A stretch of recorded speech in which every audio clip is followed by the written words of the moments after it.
Newland ने संगीत के स्वरों के आधार पर, किसके आधार पर? संगीत के स्वरों के आधार पर तत्वों को वर्गीकृत किया। सही बात है। जो संगीत के स्वरों के आधार पर तत्वों को वर्गीकृत किया, तो इस आधार पर पहला तत्व और आठवां तत्व गुणों में समानता रखता है। और ये जो वर्गीकरण किया था, ये भी किस पर आधारित था? परमाणु भार पर आधारित था। किस पर आधारित था? अभी डोबेनायर के त्रिक नियम में भी परमाणु भार की बात करी उन्होंने, यहां पे भी किसकी बात करी? परमाणु भार की बात करी। तो बेसिकली जब तक हम आधुनिक आवर्त सारणी में नहीं जाएंगे, तब तक हम परमाणु भार से संबंधित बात करेंगे। उससे पहले हेनरी मोजले से पहले जितने भी साइंटिस्ट हैं, उन्होंने परमाणु भार की बात करी है। किसी भी साइंटिस्ट ने परमाणु क्रमांक की बात नहीं करी थी। ठीक बात है। ये केवल हमने एक ट्रिक काम में लिए है, ये फाइंड आउट करने के लिए कि क्या ये वास्तव में ट्रिक है या नहीं है। ठीक बात है। इसलिए हम यहाँ परमाणु क्रमांक काम में ले रहे हैं। अदरवाइज ये डिपेंडेंट तो किस पे था? परमाणु भार पर डिपेंडेंट था या परमाणु भार से रिलेटेड था। क्लियर? देखिए, अब हम बात कर रहे थे न्यूलैंड की। हमने कहा संगीत के स्वरों से तुलना करी। इन्होंने कहा पहला और आठवां तत्व गुणों में क्या रखेगा? समानता रखेगा। लेकिन भाई न्यूलैंड के समय तक केवल और केवल मात्र जो है लगभग 18 तत्वों की खोज हुई थी। इससे ज्यादा तत्व उनके पास नहीं थे। तो उन्होंने क्या किया? जो परमाणु क्रमांक 20 तक तत्व आते हैं आधुनिक आवर्त सारणी, अभी वर्तमान में आधुनिक आवर्त सारणी में जो परमाणु क्रमांक 20 तक के तत्व आते हैं, उन पर ही ये नियम लागू किया, या उन्हीं के लिए ये नियम एप्लीकेबल हुआ, अन्य तत्वों पर ये एप्लीकेबल नहीं है। रीजन, जब ये नियम आया था तब अक्रिय गैसों की खोज नहीं हुई। अक्रिय गैसें बाद में आई, मेंडलीव के आवर्त सारणी के बाद अक्रिय गैसों की खोज हुई थी। तो उस टाइम तक अक्रिय गैसें नहीं थी। तो जैसे ही अक्रिय गैसें आई, ये नियम गलत हो गया। पहले आप इसको ऐसा समझ लो, हम ऐसा लिख सकते हैं सा रे गा मा पा धा नी। अब वापस से क्या आ गया? सा। मतलब पहला और आठवां क्या है? सेम। ठीक बात है। अब उन्होंने यहां तत्व अरेंज किए: lithium, beryllium, boron, carbon, nitrogen, oxygen, fluorine, sodium, magnesium, aluminium, silicon, phosphorus, sulphur, chlorine, यहाँ पोटेशियम और यहाँ कैल्शियम। केवल इतने तत्वों तक ये नियम सही है, इसके आगे ये नियम गलत हो जाता है, या ये नियम उत्तरदायी या एप्लीकेबल नहीं हो पाता है। ठीक बात। क्यों नहीं होता है उसको आप समझिए। ये न्यूलैंड के हिसाब से। अब हमने कहा आने वाला अगला तत्व स्कैंडियम है। ये 20 परमाणु क्रमांक, 21 परमाणु क्रमांक का तत्व कौन सा है बेटा? स्कैंडियम। तो 21 नंबर पे स्कैंडियम आता है, और स्कैंडियम आधुनिक आवर्त सारणी में डी खंड का तत्व है। परिवर्तनशील ऑक्सीकरणक नहीं दर्शाता है, इसलिए गुणों में यहां सिमिलरिटी रख सकता है। बट ये बोरॉन, एल्यूमिनियम, ये वर्ग संख्या 13 के तत्व हैं, और वर्ग संख्या में 13 में होने के कारण, देखो अभी आपने बोला था बोरॉन उपधातु की तरह व्यवहार करता है, लेकिन ये शुद्ध रूप से एक धातु है। इसका मतलब इन दोनों के गुण अलग अलग हैं। एल्यूमिनियम उभयधर्मी हाइड्रोक्साइड बनाता है, उभयधर्मी ऑक्साइड बनाता है, तो वो उभयधर्मी दर्शाता है, उभयधर्मी प्रकृति प्रदर्शित कर सकते हैं, लेकिन ये नहीं करता, ये शुद्ध रूप से धात्विक गुण दर्शाता है। इसका मतलब इन तत्वों के और इसके गुणों में भिन्नता थी। इस भिन्नता के बेस पे हमने ये बोल दिया कि न्यूलैंड का अष्टक नियम सही नहीं है। जैसे ही परमाणु क्रमांक 21 वाले तत्वों पर हम जाते हैं, न्यूलैंड का अष्टक नियम क्या हो जाता है? गलत हो जाता है। क्लियर? एक पॉइंट। सेकेंड पॉइंट में चलो, यहां आधुनिक आवर्त सारणी में इस स्थान पर अक्रिय गैसों को रखा गया है। फ्लोरीन के जस्ट बाद नियोन आता है, फ्लोरीन के जस्ट बाद क्या आता है? नियोन, और क्लोरीन के जस्ट बाद क्या आता है? आर्गन, और ये दोनों तत्व अक्रिय गैस तत्व है। अगर मैं न्यूलैंड के अष्टक नियम को यहां अप्लाई करता हूं, तो पहला तत्व और आठवां तत्व, तो पहला तत्व तो बन रहा है लिथियम, और आठवां तत्व नियोन, दोनों के गुणों में बहुत अधिक अंतर है। ये शुद्ध रूप से धातु है, वो अधातु है। ये ठोस है, वो गैस है। ये आसानी से इलेक्ट्रॉन त्याग सकता है, पर वो अक्रिय गैसें हैं। अक्रिय गैस होने के कारण उनका आयनन विभव बहुत ज़्यादा हो जाता है, आप आसानी से इलेक्ट्रॉन का निष्कासन नहीं कर सकते। इस आधार पर हम ये बोल सकते हैं कि पहला तत्व और आठवां तत्व गुणों में भिन्नता रखता है, इसलिए न्यूलैंड के अष्टक नियम की पालना नहीं हो पा रही है। मतलब जैसे ही अक्रिय गैसों की खोज हुई, उन गैसों की खोज के साथ ही अष्टक नियम पूरी तरह से क्या हो गया, गलत साबित हो गया। क्लियर? चलो, इसके बाद हमारे पास जो पांचवा साइंटिस्ट है उसकी हम बात करें तो वो है Lothar Meyer. Lothar Meyer, Lothar Meyer ने तत्वों के परमाणु भार व परमाणु आयतन, तत्वों के परमाणु भार और परमाणु आयतन को कंसिडर किया था, और तत्वों के परमाणु भार और परमाणु आयतन को साथ में लेके उन्होंने एक ग्राफ बनाया, और उस ग्राफ की उन्होंने 4 कैटेगरी डिसाइड करी। अपना जो ग्राफ था कि इस ग्राफ के 4 पार्ट होंगे, उन 4 पार्ट में शीर्ष पार्ट होगा, शीर्ष भाग, आरोही भाग होगा, अवरोही भाग होगा और तलीय भाग होगा। और उन 4 पार्ट के आधार पर उन्होंने तत्वों को क्या कर दिया, अरेंज कर दिया, व्यवस्थित कर दिया, और ये बताया कि तत्वों को मैं 4 प्रकार से डिवाइड कर सकता हूँ। मेरे पास जितने भी एलिमेंट हैं उनको 4 अलग अलग कैटेगरी में बांट सकता हूँ। तो देखो कैसे बांटना है।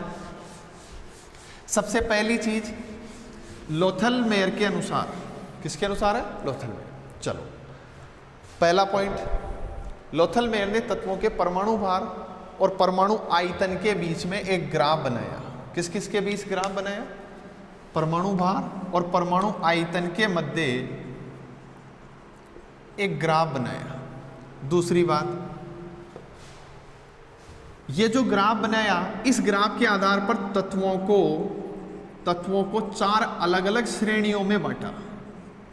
4 अलग अलग श्रेणियों में बांटा। कैसे बांटते हैं, देखो उनके ग्राफ का एक सिंपल सा पार्ट हम यहां बनाते हैं। इस तरह का उन्होंने ग्राफ बनाया था।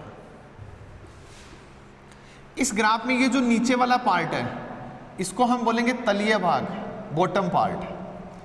ये वाला जो पार्ट है इसको हम बोलेंगे आरोही भाग। ये जो वाला पार्ट है इसको हम बोलेंगे अवरोही भाग, और ये जो है इसको बोलेंगे शीर्ष भाग। इसको क्या बोलेंगे, शीर्ष भाग। इसको हमने बोला आरोही भाग, इसको हमने बोला अवरोही भाग, और इसको हमने बोला तलीय भाग, बॉटम पार्ट तलीय भाग। ठीक बात। किस किस के बीच ग्राफ था, परमाणु भार और परमाणु आयतन के बीच। देखो ये जो शीर्ष भाग है, इस शीर्ष भाग पर उन्होंने रखा उच्च धन विद्युतीय तत्वों को। उच्च धन विद्युतीय तत्व रखे गए। उच्च धन विद्युतीय तत्व का मतलब ऐसे तत्व जो आसानी से इलेक्ट्रॉन त्यागे और धनायन बने, उनको उच्च धन विद्युतीय तत्व बोला जाए। और ये गुण आवर्त सारणी के उन तत्वों में सबसे ज्यादा है जो वर्ग संख्या 1 में आते हैं। किस में आते हैं, वर्ग संख्या 1 में। और वर्ग संख्या 1 में जो तत्व आते हैं उनको सार धातु तत्व कहा जाता है। क्या कहा जाता है बेटा, सार धातु तत्व। ये जो सार धातु तत्व है ये मेंडलीव की आवर्त सारणी के अनुसार फर्स्ट ए वर्ग में रखे गए थे, और आधुनिक आवर्त सारणी के अनुसार ये वर्ग संख्या 1 में रखे गए हैं। किस में रखे गए हैं, वर्ग संख्या 1। तो देखिए लोथल मेयर के वक्र में शीर्ष भाग पर कौन से तत्व रखे गए, उच्च धन विद्युतीय तत्व रखे गए। ये जो उच्च धन विद्युतीय तत्व है ये बेसिकली कौन से तत्व हैं, सार धातु तत्व हैं।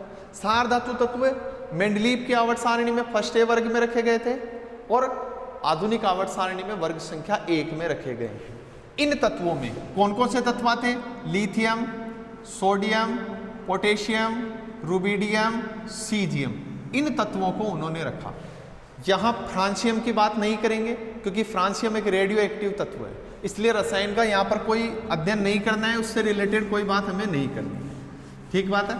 तो कौन कौन से तत्व है, लिथियम, सोडियम, पोटेशियम, रुबिडियम और सीजियम को यहां रखा गया। क्लियर? अब आओ यहां पर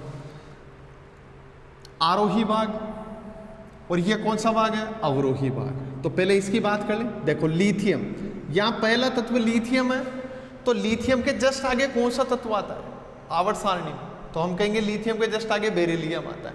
इसका मतलब यहां किसको रखा गया? बेरिलियम को। तो जब यहां बेरिलियम को रखा गया तो हम बोलेंगे अवरोही जो भाग है, इस अवरोही भाग में सारीय मृदा धातु तत्व रखे गए। कौन से तत्व रखे गए? सारीय मृदा धातु तत्व। ये जो सारीय मृदा धातु तत्व है, ये मेंडलीव के अनुसार सेकंड वर्ग के तत्व थे, और आधुनिक आवर्त सारणी के हिसाब से ये वर्ग संख्या 2 में आते हैं। किस में आते हैं? वर्ग संख्या 2 में। कौन कौन से तत्व हो गए? बेरिलियम, मैग्नीशियम, कैल्शियम, स्ट्रोंशियम और बेरियम। यहां भी रेडियम की कोई बात नहीं करनी। ठीक बात? फिर चलिए, अब बचा कौन सा भाग? आरोही भाग। जो आरोही भाग है, इस भाग में यहां आपने कौन से तत्व रखे? उच्च धन विद्युतीय। ये भी धन विद्युतीय तत्व है, लेकिन ये कम धन विद्युतीय अपेक्षाकृत इनके।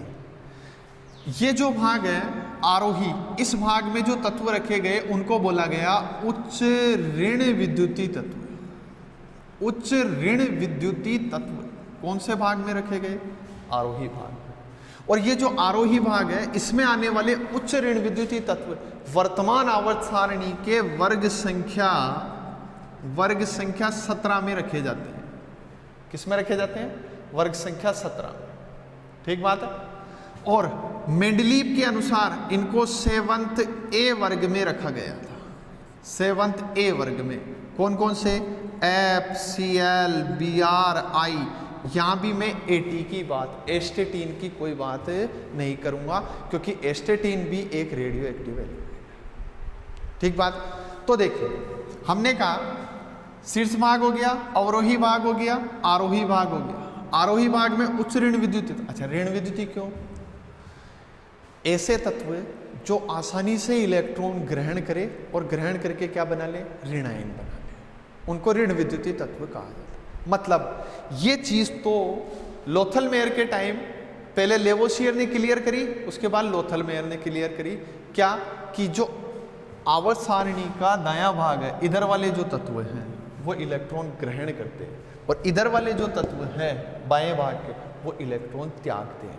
स्टार्टिंग में मैंने आपको बोला था कि आवर्त सारणी के इधर के जो तत्व है वो धातु हैं, और लास्ट वाला जो पार्ट आएगा वो अधातु है। वही चीज यहाँ पे भी आ रही है कि अवरोही और आरोही भाग में तो धन विद्युतीय तत्व है, जबकि आरोही भाग में ऋण विद्युतीय तत्वों को रखा गया।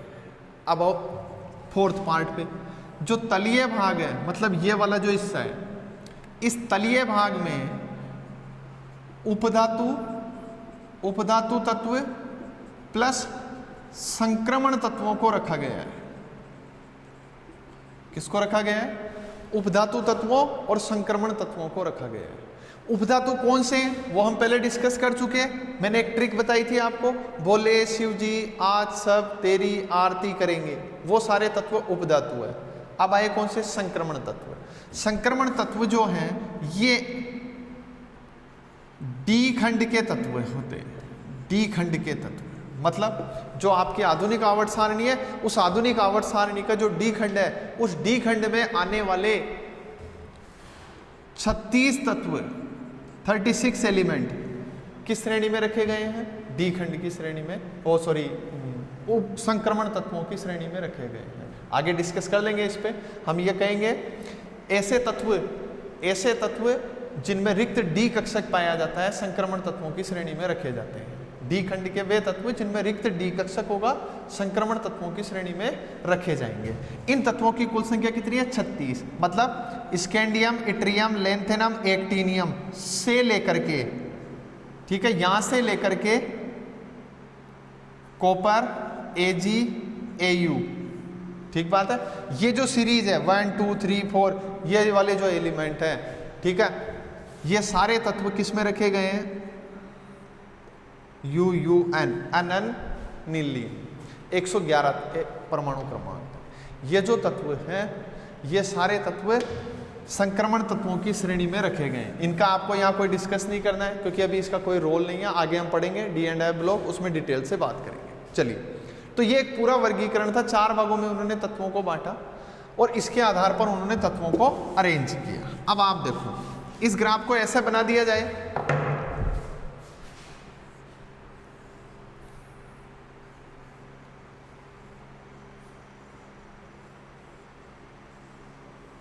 इस तरह से आपको ग्राफ बनाना है। इस ग्राफ के शीर्ष भाग में आपको lithium, beryllium, lithium, sodium, potassium, rubidium और सीजियम ये एलिमेंट रखने। लिथियम के जस्ट बाद इस वाले पार्ट पे बेरिलियम, यहाँ मैग्नीशियम, यहाँ कैल्शियम, यहाँ स्ट्रोंशियम और यहाँ क्या रखना है, बेरियम को रखना है। ठीक है, ये जो अवरोही भाग है, यहाँ सोडियम से पहले फ्लोरीन आता है, फ्लोरीन, यहाँ क्या आएगा क्लोरीन, यहाँ क्या आएगा ब्रोमीन और यहाँ किसको रखना है, आयोडीन। और ये जो तलीय भाग है, इस तलीय भाग में उपधातु प्लस संक्रमण तत्वों को रखना है। इनकी संख्या ज़्यादा है इसलिए यहाँ रिप्रेजेंट करना पॉसिबल नहीं है, इसलिए मैंने डायरेक्ट लिख दिया है। आगे हम इसको और डिस्कस कर लेंगे जब हम संक्रमण तत्वों की बात करें। ठीक है, ये टोटल 5 साइंटिस्ट मैंने आपको यहाँ बताए। ये जो 5 साइंटिस्ट हैं, ठीक है, प्राउड की संकल्पना, लेवोसियर की संकल्पना, डोबेनियर का त्रिक नियम, न्यूलैंड का अष्टक नियम और लोथलमेयर का वक्र। नेक्स्ट जो वीडियो है उसमें हम बात करेंगे मेंडलीव की आवर्त सारणी की और आधुनिक आवर्त सारणी की। ठीक है, इसको आप लर्न करें फटाफट से।